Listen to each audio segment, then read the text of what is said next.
With the Soufriere volcano in St. Vincent entering the eruption phase, residents in the red zone under evacuation order are now on the move, with some of the evacuees St. Lucia bound. Images of long queues of vehicles heading out of the possible path of one of nature's most ferocious forces were circulated on social media late Thursday. St. Lucia and the rest of the region are responding to St. Vincent's plea for assistance, with Prime Minister Allen Chastanet on Friday disclosing St. Lucia's plans to accommodate an initial batch of Vincentians. We are going to arrange to bring over at least 300 Vincentians in the first round. And this gives us the ability to go through the protocols that we've put in place to both make sure that we are acting safely.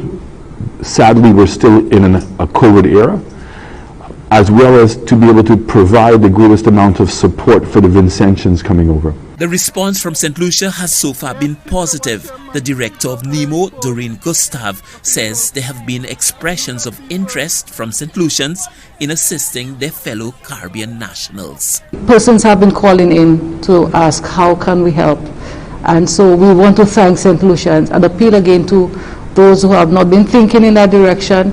Please consider if it were you, how would you want someone to treat you?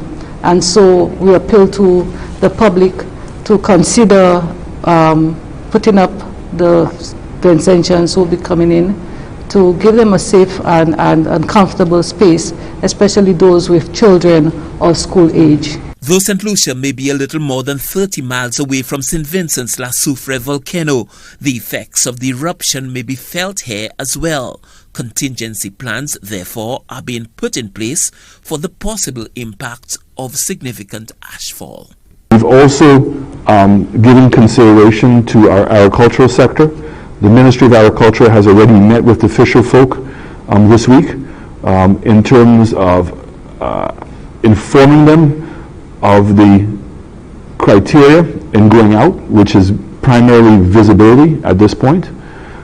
We've also met with the farmers in terms of assessing their current crops and whether in fact that they should harvest some of their crops prematurely, considering the unknown in the sense, are we going to get ash over in the south? And lastly, the livestock, in terms of putting the livestock in a safe location to ensure that they have access to clean water. The other thing that we're doing is working with the Tourism Authority and the airlines, that if in fact HIA is shut down due to air quality, that we could possibly reroute people through George Charles to either Barbados or to Antigua. The situation in St. Vincent is very dynamic, with many unknowns. How massive will the eruptions be? What will be the nature of the eruptions? How long will the volcano be at the eruption phase? All of these factors can have a very significant impact, not only on the island of St. Vincent, but on its nearest neighbor, St. Lucia. Stanley Lucian for the HTS News Force.